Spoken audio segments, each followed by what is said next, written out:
আম কত টাকা কেজি? ভাই আমি 100 টাকা কেজি। ও 1 কেজি আম দাও। ও ঠিক আছে, তুমি দাঁড়াও, হ্যাঁ আমি এখনই চলে আসছি। আচ্ছা আচ্ছা, সবকিছু নিয়ে আসবো, ঠিক আছে।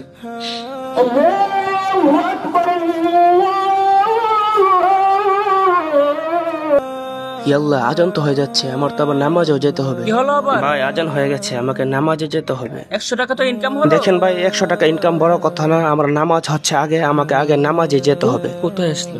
আচ্ছা আমি অন্য দোকানে দেখি। যে আপনি অন্য দোকানেই দেখেন। ছোট ভাই তুমি দোকানটা দেখো, আমি নামাজ পড়ে আসি। আচ্ছা।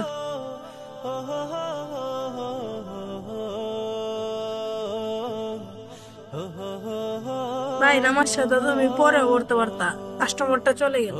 সমস্যা নাই, আমি যে আল্লাহর হুকুম পালন করতে গেছি সে আল্লাহ আমাকে আবার কাস্টমার দিয়ে দিবে, চিন্তার কোনো কারণ নাই ছোট ভাই। ভাই ওই দিকে দোকান তো সব বন্ধ। আচ্ছা 1 কেজি দিয়ে দেন। জি ভাই দিচ্ছি। কি বললা? তোমার বাবার বাড়িতে যাবা? ও আচ্ছা ভাই, আরো 5 কেজি দিয়ে দেন। কি আরো 5 কেজি দিমু? প্রিয় দর্শক বিন্দু, নিশ্চয়ই রিজিকের মালিক আল্লাহ তাআলা, তাই কখনো নামাজকে অবহেলা নয়।